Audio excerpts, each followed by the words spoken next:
एक हमारे दोस्त हैं, वो सवाल करते हैं कि हम पिछले कई सालों से कुर्बानी देते आ रहे हैं, लेकिन हम सिर्फ अपनी तरफ से कुर्बानी दे रहे हैं।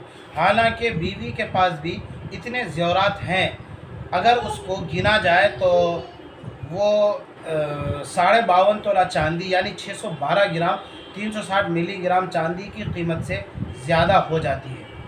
तो अब हम क्या करें?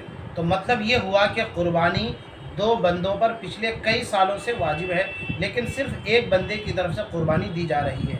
अब इन सूरतों में क्या करें? क्या गुज़िश्ता सालों की कुर्बानी की क़ज़ा करें? अगर क़ज़ा करें तो क्या शक्ल सूरत होगी, या ये कि सिर्फ तौबा इस्तिग़फ़ार से काम चल जाएगा? ये सवाल है। जवाबन अर्ज़ ये है कि अगर साहिब निसाब शख्स पिछले जितने भी साल गुज़र चुके हैं कुर्बानी अदा नहीं किया है, तो उस पर पिछले सालों की कुर्बानी की क़ज़ा उसके ज़िम्मे वाजिब और बाकी है।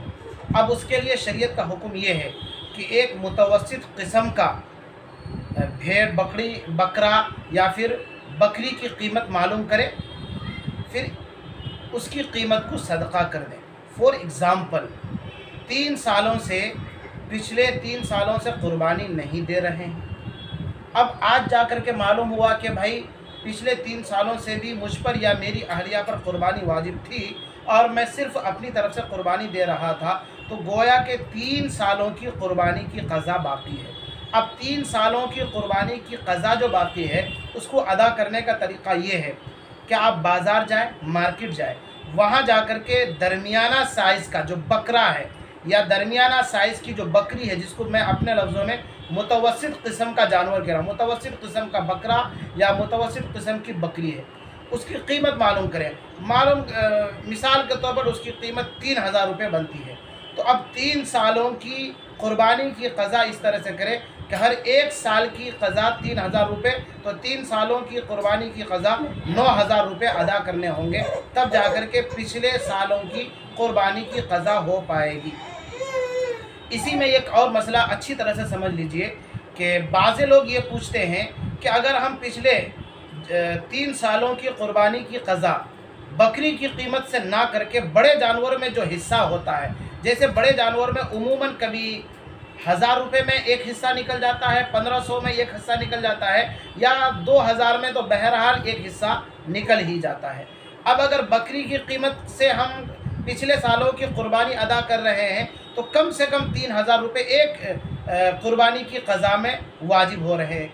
और अगर एक हिस्सा बड़े जानवर का हम अगर गिनते हैं, शुमार करते हैं, 1000 से भी काम चल जाता है। तो अब सवाल और दरियाफ़्त तलब अमर ये है कि क्या हम गुज़िश्ता सालों की कुर्बानी की क़ज़ा बड़े जानवरों के हिस्सों के ज़रिए से या हिस्सों की कीमतों के ज़रिए से अदा कर सकते हैं? तो उसका जवाब ये है कि नहीं।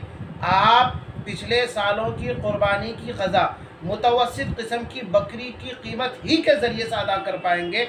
बड़े जानवर के हिस्से, एक हिस्से की कीमत मसलन 700, 800, 1000 रुपये, 1200 रुपये बनते, उसके ज़रिए से अदा नहीं करेंगे, बल्कि मुतवस्सित किस्म की बकरी या बकरा की कीमत मालूम करके उसकी कीमत हर साल के एतबार से क़ज़ा के तौर पर निकाल लेंगे। मुझे उम्मीद है कि ये मसला आप अच्छी तरह से समझ गए होंगे। अगर समझ गए तो अच्छी बात, और अगर नहीं समझे हैं तो आप दोबारा पूछ लीजिएगा। इंशाअल्लाह मैं मिसालों से और मज़ीद वज़ाहत के साथ बतलाऊँगा।